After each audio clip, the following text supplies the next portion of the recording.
মৃত্যু এমন এক অবধারিত সত্য, কে প্রধানমন্ত্রী আর কে মন্ত্রী না, কে সাধারণ আর কে অসাধারণ, কে নেতা আর কে গরিব আর কে ধনী, এটা কিচ্ছু চিনে না। মৃত্যু শুধু চিনে কে ভালো আর কে খারাপ। কথা বলেন ঠিক কিনা? যদি আপনি মানুষ হন, যদি আপনি প্রাণী হন, কুল্লু নাফসিন যায়িকাতুল মাউত, আপনাকে মৃত্যুর স্বাদ গ্রহণ করতেই হবে, করতেই হবে, করতেই হবে। কথা বলেন ঠিক? খালেদা জিয়া তিনবারের প্রধানমন্ত্রী ছিলেন। তার কথায় বাংলাদেশে এমন কিছু নাই যে হয় নাই। কথা বলেন না কেন? তবুও খালেদা জিয়া তিনি একজন ইসলাম প্রিয় মানুষ ছিলেন। তিনি একজন ইসলাম প্রিয় মানুষ।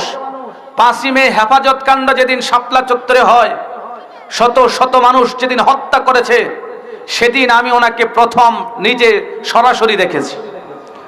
আমি চিটাং রোড থেকে দারুন নাজাতে তখন পড়াশোনা করি, সেখান থেকে মিছিল নিয়ে আমরা তখন গুলিস্তান পার হয়ে আমরা তখন শাপলা চত্বরে যাই। গুলিস্তান দিয়ে এভাবে ঘুরে ঘুরে আশেপাশে আমরা যাই। ওখানে যাওয়ার পরে ঠিক স্টেজের আপনারা, আমি যখন এখানে বসে আছি আপনারা এখানে, ঠিক আমি এখান থেকে কাছাকাছি দেখেছি।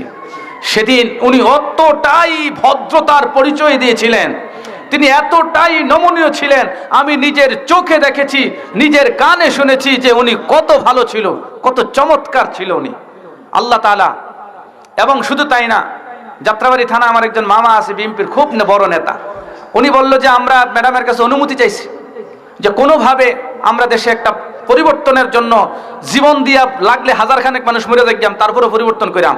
খালেদা জিয়া বলছেন সেদিন ডাইরেক্ট স্পষ্ট জবাব দিয়েছেন, কার মায়ের বুক খালি করবা, কোন মায়ের বুক খালি করবা, কোন সন্তানকে হত্যা করাবা, কোন সন্তান দিয়ে আন্দোলন করিয়ে তাকে হত্যা করিয়ে আমাকে মুক্ত করবা, দরকার নাই, আল্লাহ আছেন। সুবহানাল্লাহ বলবেন না?